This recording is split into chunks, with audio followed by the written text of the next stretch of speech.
نحمده ونصلي على رسوله الكريم أما بعد أعوذ بالله من الشيطان الرجيم بسم الله الرحمن الرحيم إن الله وملائكته يصلون على النبي يا أيها الذين آمنوا صلوا عليه وسلموا تسليما بے شک اللہ اور اس کے فرشتے نبی کریم صلی اللہ علیہ وسلم پر سلام کہتے ہیں اے ایمان والو تم بھی نبی کریم صلی اللہ علیہ وسلم پر ضرور سلام پیدا کرو۔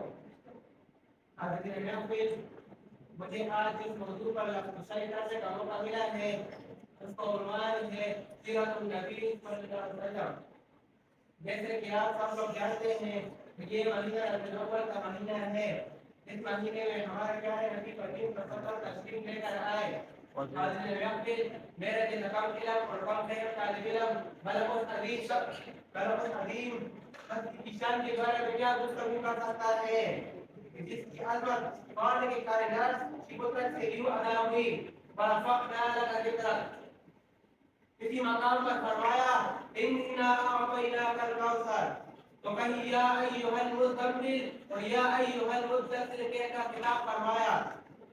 حاضرین محفل حضور صلی اللہ علیہ وسلم کی طیب زندگی کے دو پہلو، ذات مصطفیٰ اور صفات مصطفیٰ، ہر حال دیکھتے دیکھتے ساکت ہو گئے، زبان مصطفیٰ خاموش ہو گئی، وہاں کی تحقیق کرتے کرتے خاموش ہو گئے، مفصل تفصیل کرتے کرتے موت کی آغوش میں چلے گئے، مگر ذات مصطفیٰ اور صفات مصطفیٰ کا ایک بات بھی مکمل نہ ہوا۔ حاضرین محفل اللہ تعالیٰ نے ہمیں اپنے نبی کی صورت میں عظیم ترین نعمت عطا فرمائی۔ حضرت محمد صلی اللہ علیہ وسلم کی ولادت ہمارے لیے عزت و وقار کا باعث ہے۔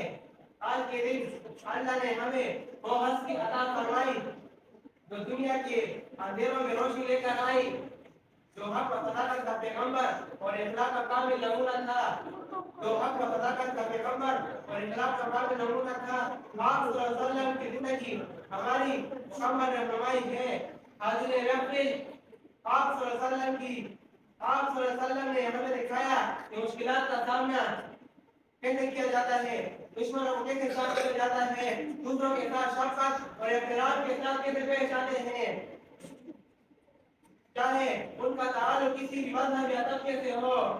اللہ تعالیٰ ہمیں نبی اکرم صلی اللہ علیہ وسلم کے راستے پر غلوی اور مستقبل مزاجی کے ساتھ چلنے کی توفیق عطا فرمائے۔ وآخر دعوانا الحمدللہ رب العالمین۔